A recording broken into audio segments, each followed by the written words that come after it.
देखिए बच्चों, हमने अध्याय 1 से प्रश्न नंबर 8 लिया है और इस तरह के जो प्रश्न होते हैं परीक्षा में अक्सर 3 नंबर या 4 नंबर पूछे जाते हैं। तो इस तरह के प्रश्नों को हमें अच्छे से कवर करना है ताकि हम परीक्षा में फुल मार्क्स कवर कर सके। ठीक है, चलो देखिए इसको।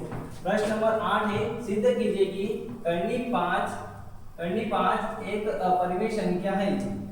ठीक है, कर्णी 5 क्या है? एक अपरिमेय संख्या है। ये हमें सिद्ध करके दिखाना है। तो जो भी हमें सिद्ध करना है हमेशा इसको हम अपोजिट मानेंगे, मतलब इसका उल्टा मानेंगे। अपरिमेय सिद्ध करना है तो इसको हम परिमेय मान लेंगे।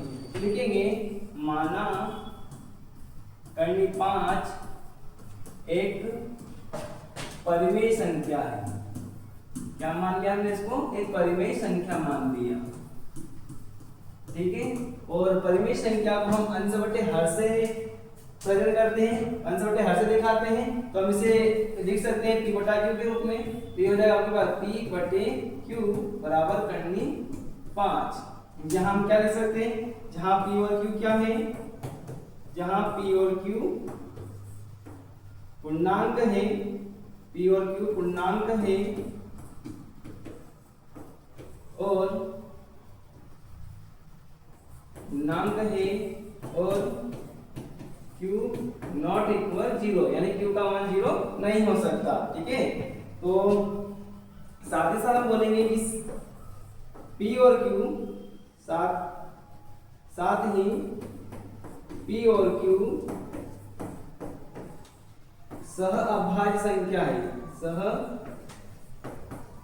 अभाज्य संख्या है।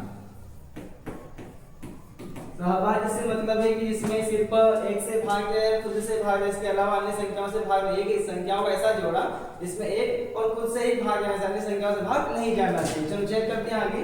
तो हमने जो यहाँ माना है इसी को लिख लेते नीचे, p बटा q बराबर कर्णी 5। हम क्या करेंगे? दोनों तरफ दोनों पक्षों का क्या करेंगे? वर्ग कर देंगे। तो लिख देते हैं p बटा q बराबर हो जाएगा आपके पास कर्णी 5। दोनों तरफ वर्ग कर देते हैं, इधर हो जाएगा कोई वर्ग, इसका भी वर्ग। इसके वर्ग से कर्णी कैंसिल हो जाएगी और ये वर्ग जो है हम p को भी देंगे और q को भी देंगे।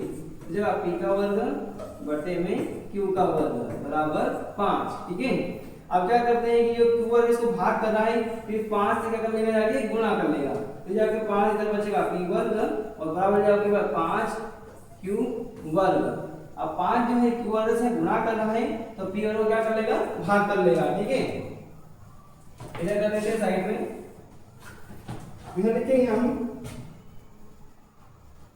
p वर्ग बटे में 5 बराबर q वर्ग।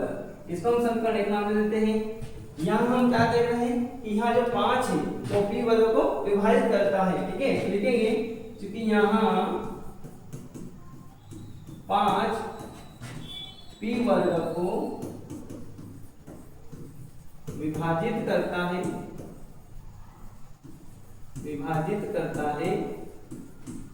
अतः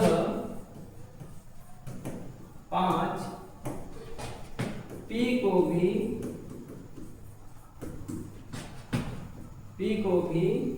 विभाजित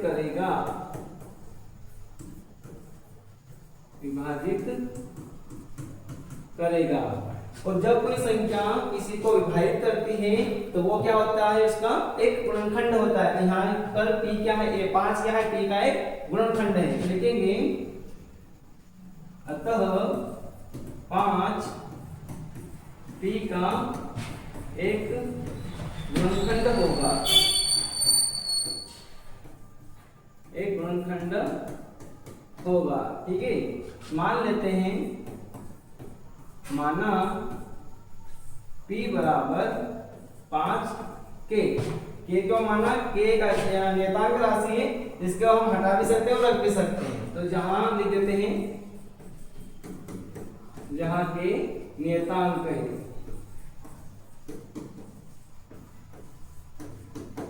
ठीक है, तो ये जो p का मान आया हम समीकरण 1 में रख देते हैं। तो लिखेंगे समीकरण 1 से समीकरण 1 में मान रख देते हैं, p के स्थान पर रखेंगे तो जगह 5 k और जब यहाँ घात है तो इसकी घात लगा देंगे, कोष्टक घात करके, तो बटे हो जाएगा 5 बराबर हो जाएगा इधर q का वर्ग। यहाँ पे वर्ग अपन करेंगे तो 5 का वर्ग 25 और साथ में k का वर्ग भी हो जाएगा, बटे हो जाएगा 5 बराबर में क्यू वर्ग। 5 से भाग चला देंगे तो 5 गुना 5 तो 5 25। इस साइड हमारे पास बचेगा 5 k का वर्ग बराबर क्यू का वर्ग। ठीक है, यहाँ क्या बचा हमारे पास क्यू का वर्ग। यहाँ पे 5 क्यू वर्ग से क्या कर रहा है, गुणा कर रहा है, तो क्यू वर्ग से क्या कर लेगा भाग। ठीक है, नेक्स्ट पेज लेते हैं। इधर आपके पास k वर्ग बराबर q वर्ग बटे में 5। ये आ गया आपके पास समीकरण 2। ठीक है, तो समीकरण 1 से हमने क्या देखा था, समीकरण 1 में हमने देखा था कि 5 जो है कहाँ एक समीकरण किया रहा है। देखो 5 यहाँ पे क्या कर रहा है, p वर्ग को विभाजित कर रहा है। तो दूसरे समीकरण में क्या देखते हैं हम, दूसरे समीकरण में देखते हैं कि 5 यहाँ q वर्ग को विभाजित करता है। तो दोनों समीकरणों से ये निष्कर्ष निकलता है कि 5 जो है p वर्ग और q वर्ग दोनों को विभाजित करता है। तो लिखेंगे यहाँ 5 q वर्ग को, यहाँ 5 q वर्ग को विभाजित करता है।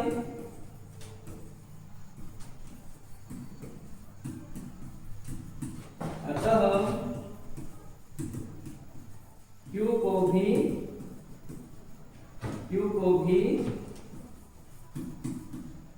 विभाजित करेगा,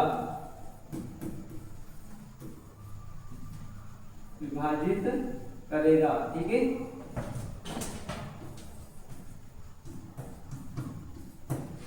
समीकरण 1 और 2 ले लेते हैं। दोनों समीकरणों से क्या निष्कर्ष निकलता है, समीकरण 1 व 2 से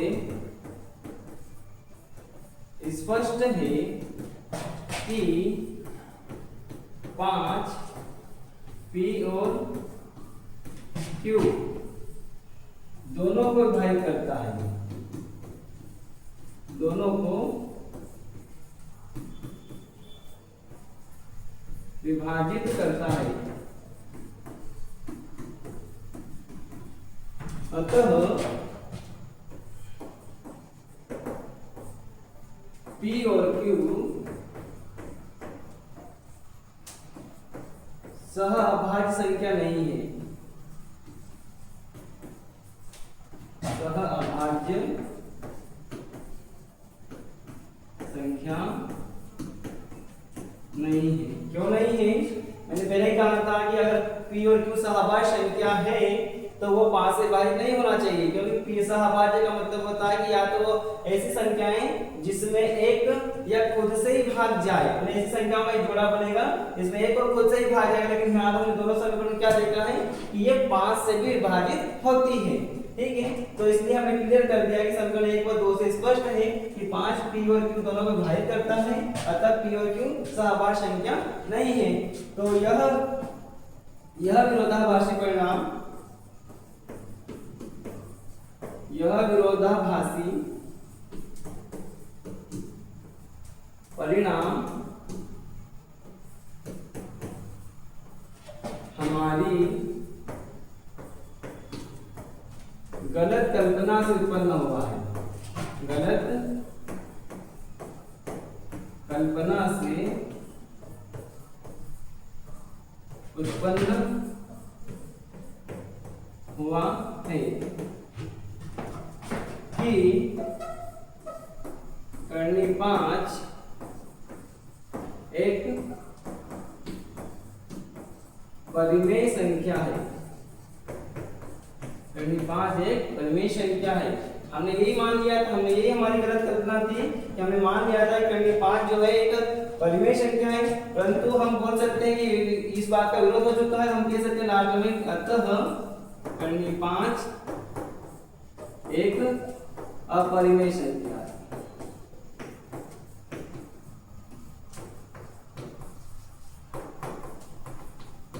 ठीक है, सिद्ध होता है ये क्वेश्चन। चलो देखो बच्चों, इसका एक बार अपन रिवीजन कर लेते हैं। ठीक है, देखो हमने सबसे पहले हमको बोला गया था कि सिद्ध करना है कि 5 एक अपरिमेय संख्या है। हमने इसे क्या माना था, एक परिमेय संख्या मान लिया था। ये हमारी कल्पना है, ठीक है, सिद्ध करने के लिए। तो परिमेय संख्या हमने p बटा q के रूप में दर्शाया है, और p और q जो होती है पूर्णांक संख्या है, और साथ ही हम बोल सकते हैं q नॉट इक्वल 0, मतलब q का मान 0 नहीं हो सकता। तो हमने लिखा है कि साथ ही p और q क्या है, सह अभाज्य संख्या है।